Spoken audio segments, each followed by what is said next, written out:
저희 매장에서의 대표 메뉴는 모츠나베라고 일본식 대창 전골이거든요. 만들고 처음 먹었을 때 좀 불만족이었던 것 같아요. 뭔가 내가 머릿속으로 상상하던 그런 맛이 아니어서 매장에 저희 지인들이 왔단 말이에요. 근데 사람들이 그걸 먹더니 너무 괜찮다는 거야. 그래가지고 이거를 이제 단골 손님들한테 조금씩 줬죠. 근데 이게 반응이 너무 좋은 거야. 그래서 손님들이 오면 시그니처가 이제 모츠나베다, 이렇게 일본 후쿠오카 3대 명물 요리 이런 거를 좀 설명해서 이제 좀 팔았어. 너무 반응이 좋은 거야.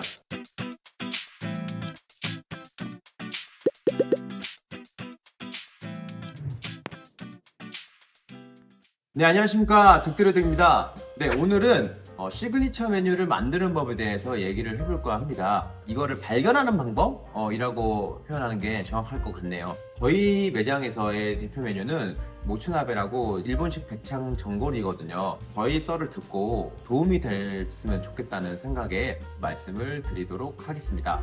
시그니처 메뉴, 소위 말해서 이제 대표 메뉴라고 하죠. 그걸 만들려고 시도하셨던 분들이 계시면 공감을 하실 건데 이게 쉽지가 않아요. 왜 그러냐면 요즘에는 너무 가게들도 많아지고 종류도 많아지고 그러다 보니 어려운 부분이 있는 것 같아요. 그럼에도 불구하고 특별한 것 이런 게 좀 있어야 된단 말이에요. 시그니처 메뉴가 있으면 좋은 점부터 일단 얘기를 해볼게요.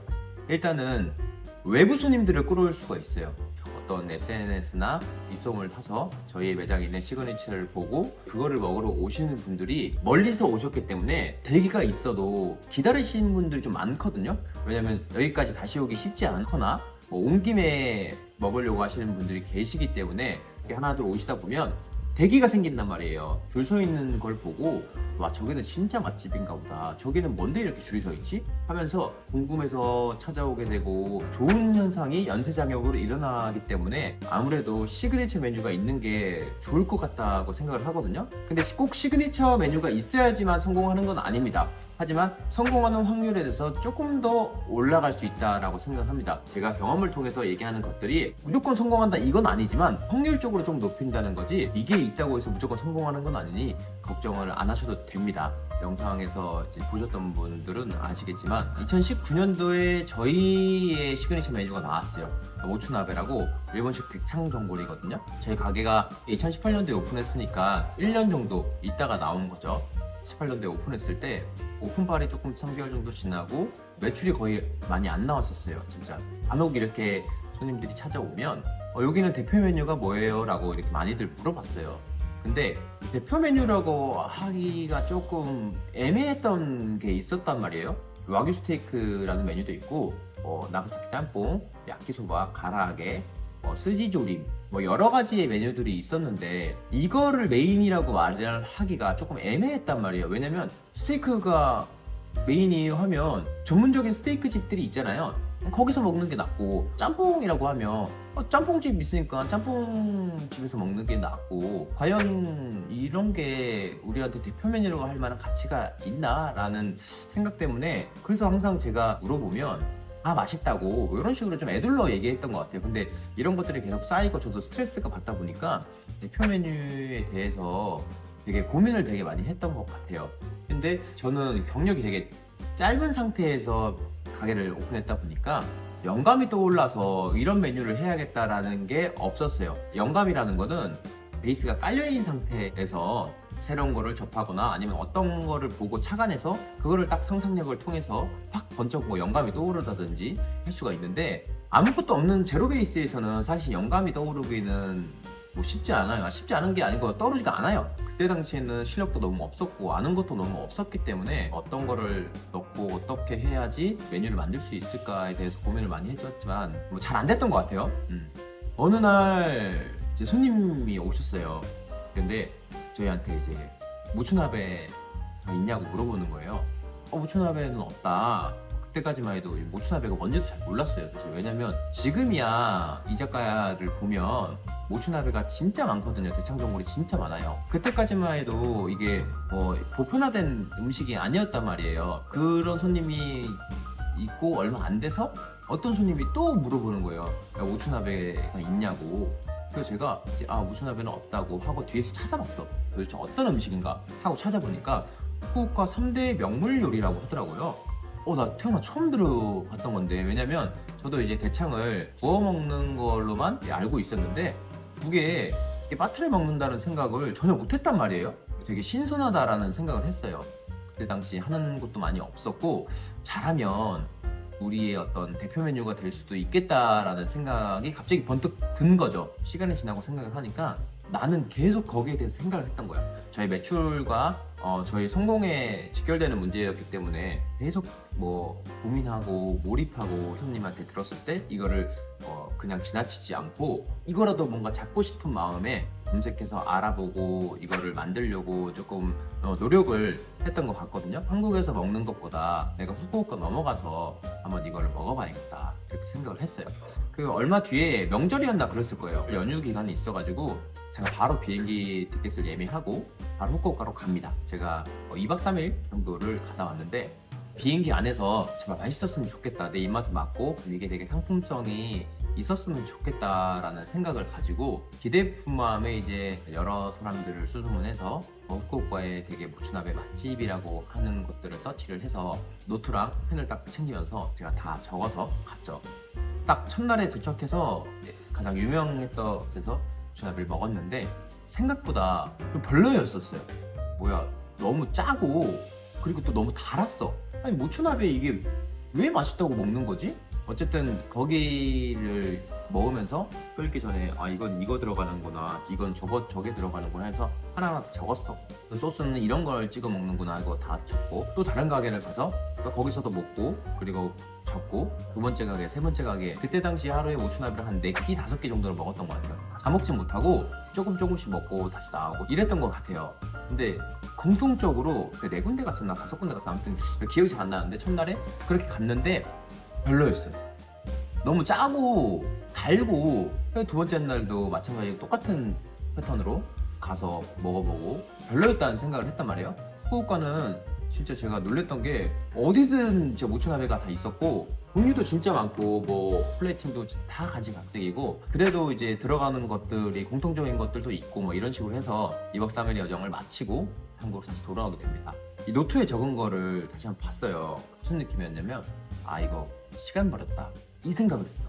잘 안 될 것 같은 느낌이었던 거죠. 왜냐면 그때는 요리에 대해서 너무 잘 몰랐기 때문에 어떻게 내가 바꿔가지고 하기보다는 그냥 맛이 너무 없다고 생각했어. 달고 짜고 이거밖에 생각이 안 나. 사실 일본에서의 모츠나베는 달고 짠 거밖에 기억이 안 나가지고 안 하려고 했었죠. 근데 가만히 생각해보니까 내가 한 게 아까워서라도 그냥 내가 내 식대로 한번 만들어는 보자. 레시피를 보면서 또 구글링을 하면서 좋았다고 생각하는 것들에 모아가지고 만들어봤단 말이에요. 만들고 처음 먹었을 때 좀 불만족이었던 것 같아요.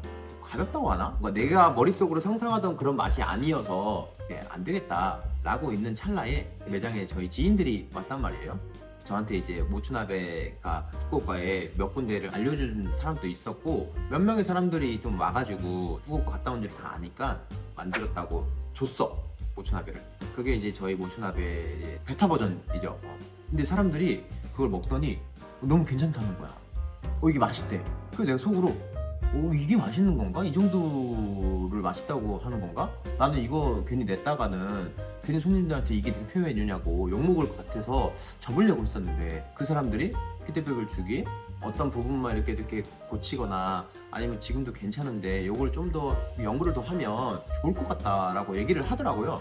의아해서 오케이 하고 손 봐가지고 간도 좀 맞추고, 그리고 이제 소스 같은 것도 이제 저희가 만드는 소스가 있는데 그거를 찍어서 먹으니까 훨씬 더 이제 풍미가 생기고 어울리는 거예요. 뭔가 이제 느끼함도 잡아지고, 그래가지고 이거를 이제 단골 손님들한테 조금씩 줬죠. 근데 이게 반응이 너무 좋은 거예요. 너무 맛있다고. 모츠나베를 모르던 사람들도 이 모츠나베가 너무 맛있다고 그러고, 그래서 이거를 메뉴로 빨리 내야겠다 싶어가지고 그때부터 저희 이제 메뉴가 됐죠. 근데 시그니처 메뉴라고 알려야 되니까 따로 메뉴판에 한 면은 그 모츠나베로 누가 봐도 이거 메뉴를 펼쳤을 때 여기는 이게 시그니처 메뉴구나 라는 거를 알려주게끔 제작을 해가지고 그걸 메뉴에 끼워 넣었어요. 손님들이 오면 시그니처가 이제 모츠나베다. 모츠나베가 뭐냐? 이렇게 일본 후쿠오카 3대 명물 요리, 뭔가 이렇게 3대 요리 막 이런 거 보니까 스토리가 뭔가 이렇게 말하기 좋잖아요. 이런 거를 좀 설명해서 이제 좀 팔았어. 근데 너무 반응이 좋은 거야. 하물며 다른 프랜차이즈에서 먹어봤던 손님들도 와가지고 다른 데보다 우리 게 훨씬 맛있다는 거지. 그래서 내가 자신감을 얻었어. 그래서 와, 이게 되는구나. 사람들은 이런 거를 좋아하구나. 뭔가 내가 좋아하는 것들과 사람들이 선호하는 것들에 대해서 조금 한 번 더 생각을 해서 일을 진행을 하는 게 나을 것 같다라는 생각을 하면서 오츠나베를 이렇게 하고 있었죠. 근데 어느 순간 갑자기 막 대한민국에 대창 열풍이 불었어. 막 유튜브 크리에이터 분들이 너도 나도 막 대창 먹방을 하고 막 모츠나베를 먹고 막 저희가 나오고 좀 있다가 전국적으로 붐이 일었단 말이에요. 이제 큰 수혜를 얻었죠. 왜냐면 저희는 코로나 때 그렇게 영향을 많이 받진 않았어요. 9시까지였는데도 막 미친 듯이 손님들 몰려와가지고 저희가 강남구 논현동에 있는데 김포에서도 오고 막 용인에서도 오고 이 모츠나베 먹으려고 엄청 많이 왔단 말이에요. 제 이거를 왜 얘기를 해드리냐면 어떤 시그니처 메뉴를 만든다고 하면 여러분들이 계속 고민을 많이 하고 오랫동안 이 심도 깊게 몰입을 하면 좋은 형태의 좋은 결과물이 나오지 않을까라고 생각을 합니다. 제가 뭐 대창이 터질 거를 예상하진 못했지만 어쨌든 저도 운이 좋았던 거죠. 근데 저는 이렇게 생각을 해요. 운이 좋았을 수는 있지만 절대 우연일 리는 없다고 생각을 하거든요. 운이 오기 전에 그만큼 본인이 얼마만큼 노력을 했고 이런 게 나는 운으로 작용이 되면 성장하는 가게가 된다고 생각을 하거든요. 시그니처를 고민하고 계셨던 분들은 제 영상을 보고 제르베이스에서 이걸 시작했으니까 고민을 한번 더 해보시고 거기다가 요즘에는 데코도 되게 중요하잖아요. 마트는 기본이고 이쁘게 만드는 것도 고민을 한번 더 해보시고 치열하게 고민을 하면 저는 진짜 여러분들의 매장에 맞는 누구도 따라할 수 없는 이렇게 메뉴가 나온다고 생각을 합니다. 잠깐 고민하니까 안 되는 거예요. 계속해서 고민하고 거기서 집중하고 가기 전까지 그거를 이렇게 생각을 하고 눈 뜨자마자도 바로 그 생각이 떠오를 때까지도 그렇게 깊은 고민을 많이 해야 돼요. 그러면 정말 무의식 속에는 좋은 아이디어가 나올 수도 있고 다른 사람들 얘기를 통해서도 내가 이거를 딱 떠올려가지고 발견할 수 있다고 생각을 합니다. 오늘 영상은 여기까지 이제 마무리할 거고요. 여러분들한테 조금 더 도움이 될 만한 얘기를 늘 해드릴 거고 장사로서 조금 더 성공할 수 있는 확률을 높이는 거에 대해서 제가 계속 얘기를 할 거거든요. 뭐 보시면서 궁금하거나 장사하면서 조금 어려운 부분이나 이런 거에 대해서 만약에 댓글을 달아주시면 제가 그거 보고 거기에 대해서 콘텐츠를 다룰 예정이니까 말씀을 주시면 될 것 같습니다. 네, 여러분들 항상 늘 건강 챙기시고요. 늘 감사합니다. 고맙습니다. 안녕.